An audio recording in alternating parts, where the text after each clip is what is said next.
Welcome back to the Akita Life. My name is Tony, and with me as always is Haga, the American Akita. He's enjoying a little bit of a yogurt snack right now. You want this, bud? Come here. Come on. He likes to eat it on his special place. In today's video, we're going to be talking about should you get an Akita. Now, when you go online and you look at Akitas online, they are arguably the cutest puppies there are. Just like people post about the highlights of their life when they get a promotion or when they go on vacation, people also tend to only post the positive things about dog ownership. They post when the dog's being cute or cuddly or friendly or doing something funny. But of course, there's a lot that's going to be happening behind the scenes that you don't get to see. And I think sometimes social media can paint an unrealistic picture of what it's like to own any dog, but in particular an Akita, which are known to be a difficult breed. And if you go on our website, theakitalife.com, we have a resources page with a list of all the different Akita rescues across the country. There's about a half dozen of them. And the reason these rescues exist is because people get Akitas and then they surrender them. But the reason why people surrender these dogs is because they tend to get in over their heads. So we're going to go over 5 reasons why you probably shouldn't get an Akita. Let's get into it. The first thing on the list is, do you have any dog experience? It's not recommended that you get an Akita for your first dog. So for me, my first dog, not including any family dogs growing up as a kid, my first dog personally was an Akita mix. His name was Loki. He was an Akita mixed with Dalmatian, which are 2 pretty difficult breeds. I rescued him from a shelter. I knew absolutely nothing about Akitas. I picked him out because I thought he was cute. I 100% got lucky with that dog. He was as good of a dog as you could ask for. He was very easy to train. He was just a super sweet and gentle dog, which is kind of funny because, like I said, both Akitas and Dalmatians have their quirks as breeds. But I had some distinct advantages despite Loki being my first dog and being an Akita mix. First of all, my uncle is a world-class veterinarian who owned his own animal hospital for a long time and still to this day helps to run an international veterinarians conference. So I had somebody in my corner that I could bounce questions off of and get medical advice or treatment for my animal if I needed it, and just had grown up spending summers in the animal hospital and just had a lot of experience around animals in general. My sister-in-law, she is a vet tech of 20 years. So again, I kind of had that hookup, that connection, and just a lot of experience being around different animals. Even though Loki was a super easy dog to own, there was still a lot of challenges. You have to be patient with a dog, especially when you're dealing with a puppy, and Akitas are known to be stubborn breeds. This is one of the reasons why people don't recommend them as a first dog.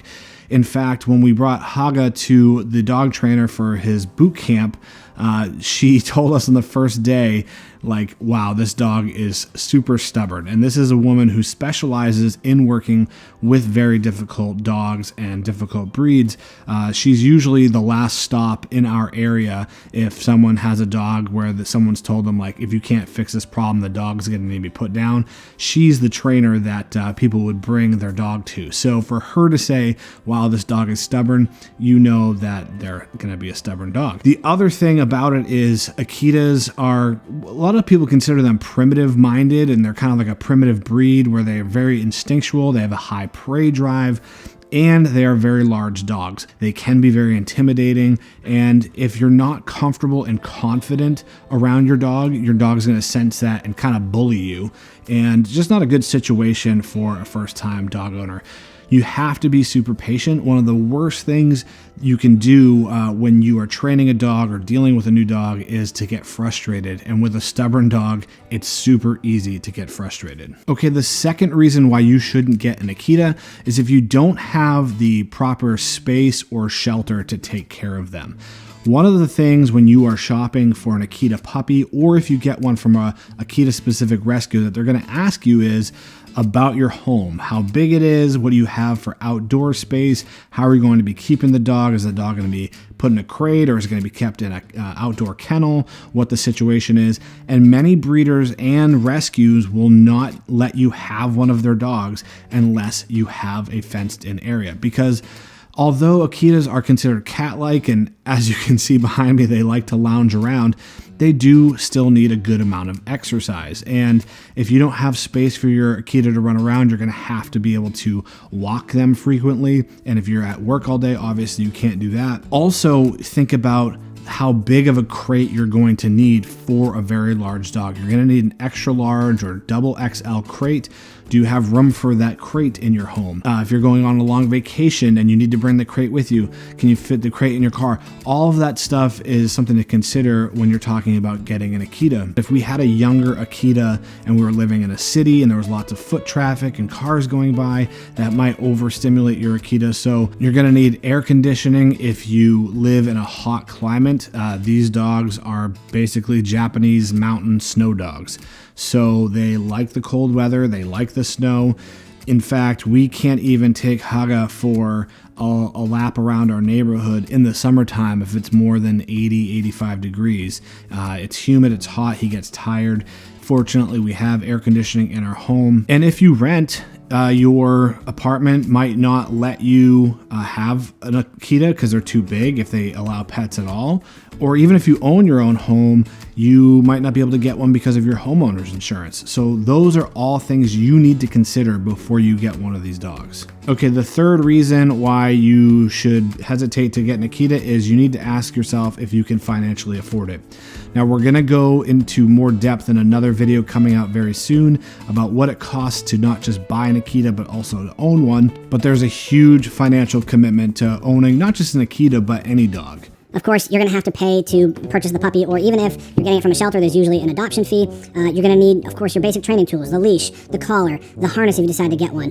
Of all the toys, you need a variety of toys, the crate, the bed, the pen, or the X-Pen if you decide to get one of those if they're a puppy. Their food, kibble or wet food, depending on what you want to get, training treats, regular treats. There's a ton of different food products out there. Okay, reason number 4 you shouldn't get an Akita is if you don't have enough time to take care of it. But if you're getting an Akita puppy, they need a lot of socialization, they need a lot of training because they can be aggressive towards other dogs, they can be aggressive towards other people. Because they're so stubborn, they require a lot of training, especially early on. The earlier you can start and build that foundation of trust, the better off you're going to be in the long run, the easier it's going to be to handle your Akita once they're a big, strong dog. Puppies need to be taken out every hour or sometimes even more frequently than that. You need to exercise these dogs at least a couple times a day. We tend to take Haga out about 2 to 3 times a day for a mile or more each time. That doesn't include play time in the house or training time in the house. So it is a big time commitment to own any dog. But if you don't put the time in for your Akita, it's just going to be a disaster. All right, reason number 5 why you shouldn't get an Akita is if you have young kids or plan on having kids very soon, or if you have other dogs or plan on getting other dogs. So Akitas can live with other animals, but they do tend to be aggressive towards other animals. So a lot of times they are best suited for single pet families, and they are more typically same-sex aggressive. Again, you're going to be able to find people that say, I've done it, it's been fine, but typically that is not the case. So if you are dead set on having multiple dogs, Akitas might not be the right breed for you. And if you have young kids or plan on having children, again, Akitas might not be the right breed for you. You know, if your kid's 3 or 4 years old, it doesn't understand the boundaries that your Akita might have and might aggravate or annoy or hurt your Akita. And then if your Akita reacts and heaven forbid bites your kid, it's just not a good situation there. If you wouldn't trust your kid to take a dog, any dog, on a walk by themselves, they're probably too young to maybe have an Akita in the household. So those are 5 reasons you shouldn't get an Akita, and I know it might seem like we're trying to dissuade people from getting them. Trust me, I love this breed so much. I think they're the best dogs in the world. I think that they deserve more credit than they get. I would love it for people to know more about them and for more people to have Akitas because they are wonderful companions, but they aren't appropriate for everybody. If you're looking for a just easy, fun family dog, there's plenty of options out there. Golden retrievers are great, labs are great, but you know, some of these more unique breeds do come with a lot of extra responsibilities. And this is why it's so important to find a good breeder. A good breeder is going to have a general idea of what the temperament of their puppies is going to be like, or really consider reaching out to an Akita rescue. And one of the benefits to getting a dog from a rescue is that the rescue can tell you a little bit more about each dog, because their personalities are more formed, they're more mature. Typically they're 8 months to maybe a few years old, or maybe a senior dog even. And they're going to know, okay, this particular Akita cannot be in a house with other animals, or this Akita needs a lot of exercise, or this Akita is perfect for a family dog.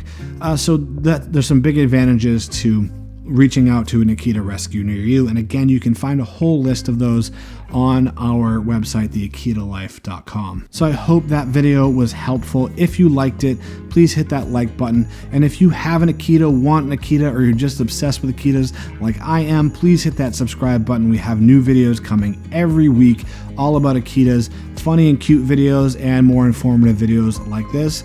And we'll see you in the next video. Say bye, Haga.